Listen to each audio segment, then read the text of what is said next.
Hi, in this tutorial I will explain what is attenuator and what is compensated attenuator and what is overcompensation and undercompensation. These concepts from pulse and digital circuits subject in multisim software. So first let us take, in order to construct attenuator, let us take two resistors, because attenuator is basically resistor divider network. Here I am taking two resistors. Take one resistor, say keep it in the workspace.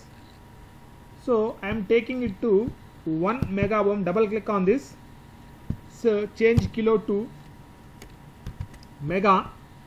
So now take one more resistor, control C, control V, take one more resistor and just select it at control R. We have selected two resistors to construct attenuator, resistive attenuator in fact. Now let us take one step input. Step input we can find in place source, signal voltage sources, where we can find step voltage. Select step voltage and place it in the workspace. Now double click on this. So the initial level of the step is 0. Let us take the final value to say 10 volts and step to start set 0 millisecond. Press OK. Now this is a 10 volts step which is starting at t is equal to 0. Now let us take one ground, where we can find ground in signal voltage sources. So power sources, in fact ground, select ground and place it in workspace. Now let us make the connections. You can see, just connect, make the connections.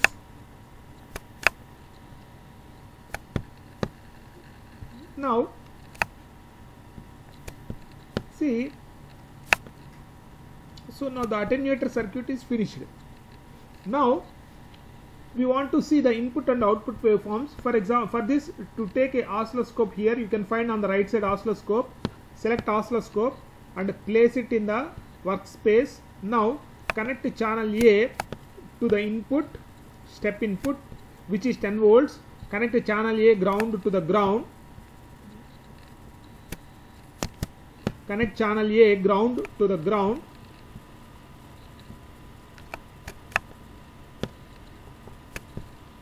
And channel B to the resistor R2 and channel B ground to the ground. Now the circuit is finished. Let us change the color of the output by selecting it on it and right clicking on it, segment color. Change the color to blue color or any color of your choice. Now let us run this and you will see the response. Let us open this. Let us expand this oscilloscope. Now let us run this.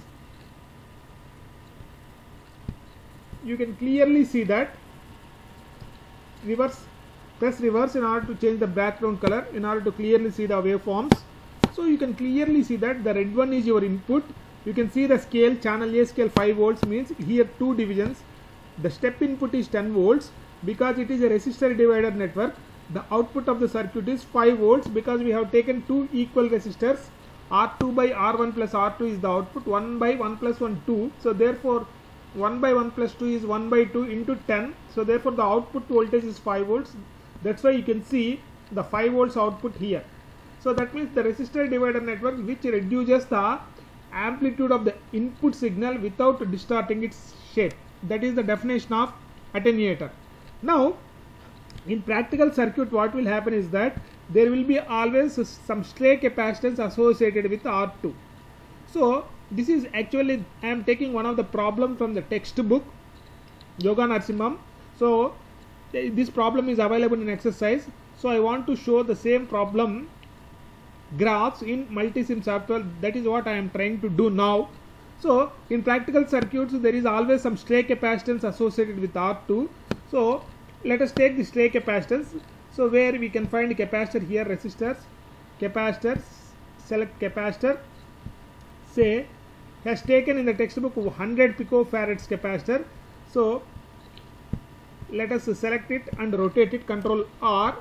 So in order to make it across R2, so now let us double click on this, change the value to 100 picofarads.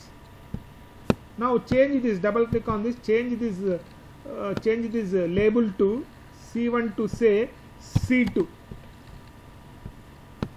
Now you can see C2. Now let us see what will be the output. Because of this capacitance, the output at the actual output is like this. So but because of this stray capacitance, now the output will distort. Let us see this kind of response when C2 is across R2. So you cannot see it straightforward. So let us change the time scale. So you can see I am changing the time scale. You can see the output. You can clearly see that this is the output, initially starting from 0 and finally reaching to the settle down to the 5 volts. So therefore the output wave shape is distorted because of this 100 picofarad capacitor. So in order to compensate this, what we have to do, we have to place one more capacitor across R1, which is called as C1. So the formula for selecting C1 is R1 C1 is equal to R2 C2. From this formula we get what is the value of C1. So because we have taken equal values, so therefore what C1 we have to keep 100 picofarads. So let us keep 100 picofarads capacitor across R1. So this one is called as a compensated attenuator. If you keep capacitor C1 across R1, then it is called as compensated attenuator. Remember that. So therefore you can see now the response. So now the connect the C1 across R1. Now this is called as R1 across C1 and C2 across R2. So therefore this has formed a compensated attenuator. Now you can see this distortion is removed and again the ideal output will come as 5 volts. Let us check this. Let us pause this simulation and let us check this on the simulation. You can clearly see that the initial, in the same scale, you can see 200 microseconds time scale. You can see that there is no distortion in the output. So this is the ideal output we want from the attenuator. For example, so this is the 100 picofarad capacitor which we have to keep here to make it as a compensated attenuator.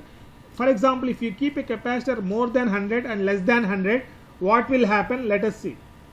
For example, if you keep a 150 picofarads capacitor, for example, say double click on this, say value. So let us change it to 150 picofarads capacitor. Now this is called as overcompensation. If C1 is greater than Cp, so then it is called as overcompensation. In that case, the graph will start from high level and it will come back exponentially to 5 volts. So let us see this kind of response. Stop this and let us see this kind of response. You can clearly see that or change to 100 microseconds. You can clearly see that the output is starting at some value and it is exponentially decreasing and finally settle down into the 5 volts. This is called as overcompensation.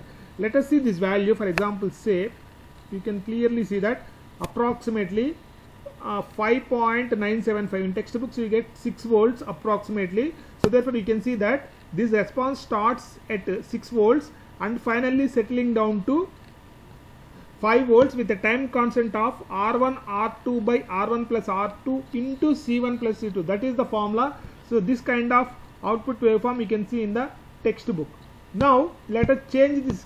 Suppose if you select the capacitor C1, say 50 picofarads, that means less than 100 picofarads. This is called as undercompensation. In this case, the graph will start from downward and settle down to final value of 5 volts. Let us see this. Let us see this kind of response. So you can see that actually the ideal output has to come 5 volts, but initially it is starting at, I can see approximately I think 3.3 volts something, approximately 3.3 or 3.4.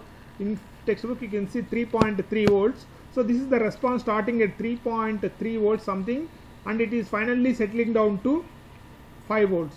So this In this way you can better understand what is compensated attenuator, what will happen in case of overcompensation, what will happen to the response in case of undercompensation of attenuator, which is the article from Pulse and Digital Circuit subject.